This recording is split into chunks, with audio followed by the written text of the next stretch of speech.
On April 10, 1912, the Titanic, hailed as the Unsinkable ship, set sail on its maiden voyage.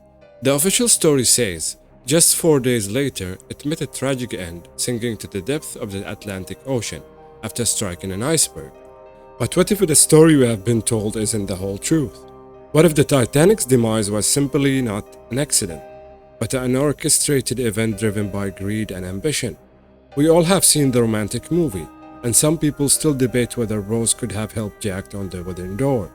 Even when depicting the incidents, the writers of the film doesn't doubt that the Titanic sinking was just sheer bad luck.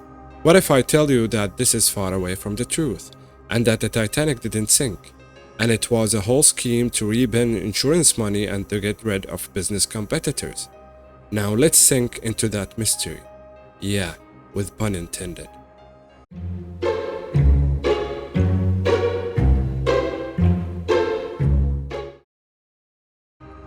At the center of this story is J.P. Morgan, one of the wealthiest and most powerful men of his time. Morgan had vested interest in the Titanic through his ownership of the White Star Line, the company that built the ship.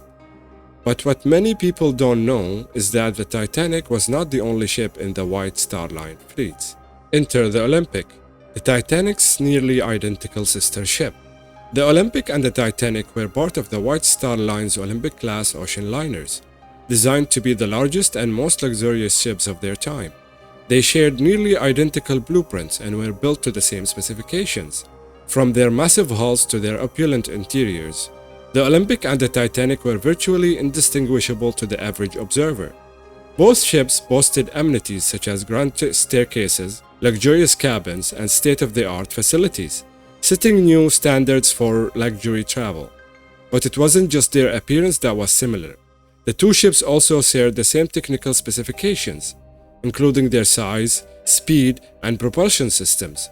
To the casual observer, the Olympic and the Titanic were one and the same, but beneath their luxurious facades lay a sinister secret that would shake the world to its core.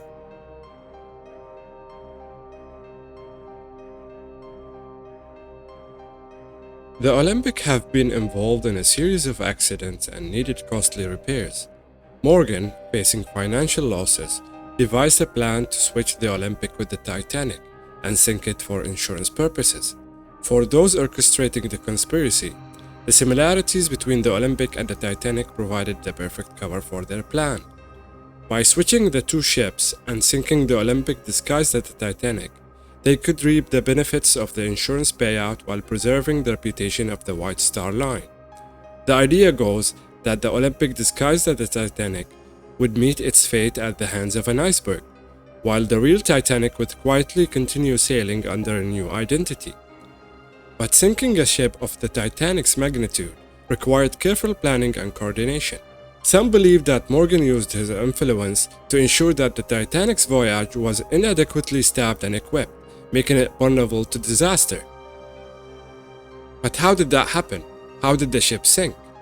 For the sake of not confusing you, we will call the ship that sank as the Titanic, as it set sail on its alleged maiden voyage. Theorists argue that the stage was set for disaster long before the ship ever encountered an iceberg. According to their claims, the ship was deliberately understaffed and ill-equipped to handle emergencies, making it vulnerable to catastrophe. Despite its massive size and luxurious amenities, the Titanic carried a surprisingly small crew for a ship of its magnitude. With just over 800 crew members on board, many believe that the ship was severely understaffed, particularly in crucial areas such as the engine room and the bridge. This shortage of personnel meant that essential tasks such as maintaining a proper lockout and responding promptly to distress signals were often neglected or overlooked. Some conspiracy theorists suggest that this lack of manpower was intentional, designed to create vulnerabilities that could be exploited when the time came to sink the ship. In addition to the inadequate staffing, the Titanic was also equipped with a woefully insufficient number of lifeboats. Despite being capable of carrying over 2,200 passengers and crew, the ship was outfitted with just 20 lifeboats, enough to accommodate only a fraction of those on board. This discrepancy between the Titanic's capacity and its lifeboat provision has long been a point of contention among historians and conspiracy theorists alike.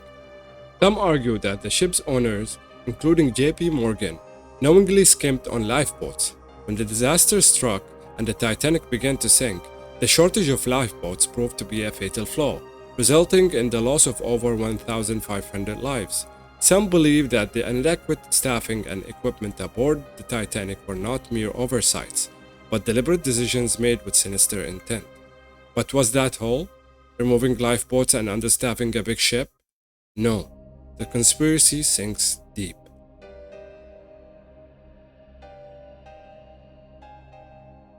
According to some conspiracy theories, JP Morgan's influence extended beyond mere financial interest and into the very operations of the Titanic itself.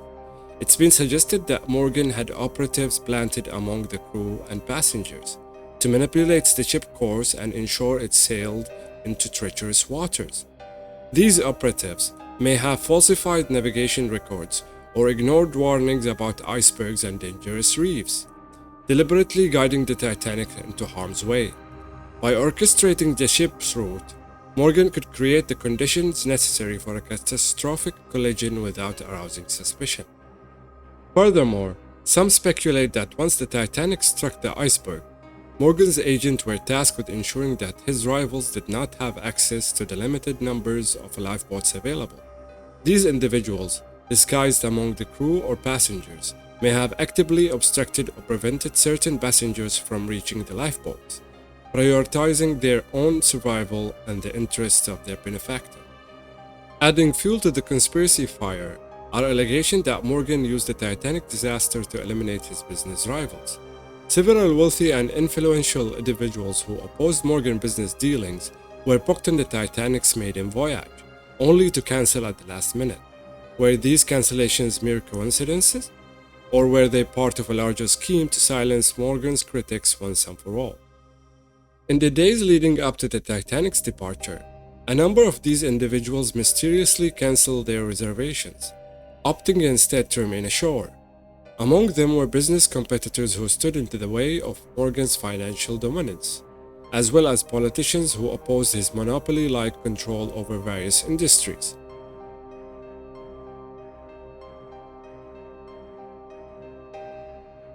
Some theories suggest that Morgan may have used his influence and connections to persuade or intimidate these individuals into staying behind, knowing full well the fate that awaited the Titanic.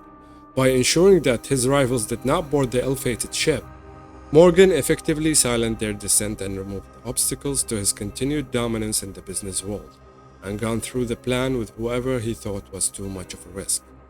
In the chaos and confusion that ensued after the collision, the alleged presence of Morgan's operatives could have contributed to the disparity in survival rates among the passengers. While some were able to secure spots on the lifeboats, others, including Morgan's rivals, may have been left behind to face a tragic fate. While there is little concrete evidence to support these claims, the idea that JP Morgan had individuals on board the Titanic to manipulate its course and control access to the lifeboats adds a sinister layer to the already tragic story of the ship's demise. As we continue to explore the mysteries surrounding the Titanic conspiracy, we are left to wonder, just how deep did JP Morgan's influence truly run? And what role did it play in one of history's greatest tragedies?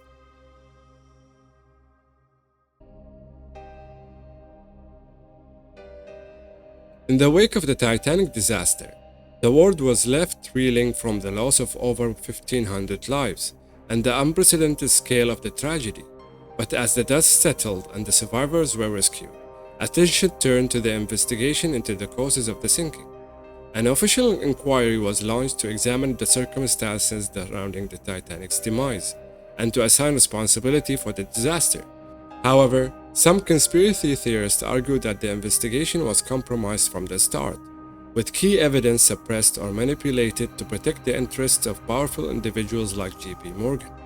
Behind the scenes, efforts were underway to file insurance claims for the loss of the Titanic, with the ship insured for a substantial sum, including coverage for loss of life and property. The sinking represented a significant financial opportunity for its owners, including Morgan's White Star Line. But perhaps the most significant consequence of the Titanic disaster was the void it left in the maritime market. With the loss of the Titanic and its sister ship, the Olympic, gone without a trace, There was suddenly a shortage of ocean liners capable of serving transatlantic routes. This vacuum created an opportunity for JP Morgan to further consolidate its control over the shipping industry. With competitors weakened or eliminated by the Titanic disaster, Morgan moved swiftly to expand his influence, acquiring rival shipping companies and solidifying his dominance in the market. As the world mourned the lives lost in the icy waters of the North Atlantic, JP Morgan seized the opportunity to further his own ambitions, exploiting the aftermath of the Titanic disaster to cement his place as one of the most powerful and influential figures of his time. The Titanic disaster thus served as a convenient means for Morgan to consolidate his power and eliminate those who threatened his interests. While the official narrative portrays the sinking as a tragic accident, some believe that it was in fact a carefully orchestrated event designed to serve Morgan's cunning agenda. Whether or not JP Morgan played a direct role in this cancellation of his rival's reservations remains a matter of speculation, but the timings of their decisions, coupled with Morgan's known influence and ambition, raises troubling questions about their true motives behind the Titanic conspiracy. The Titanic conspiracy remains a chilling reminder of the length of which some will go in pursuit of power and profit, leaving us to question the true motives behind one of history's greatest tragedies. The truth behind the conspiracy may never be fully known, but one thing is certain: the sinking of the Titanic remains one of the most enduring mysteries of the 20th century, shrouded in intrigue and speculation. Thank you for watching. If you found this video entertaining, share and comment. It helps the channel grow and provide similar videos for your entertainment.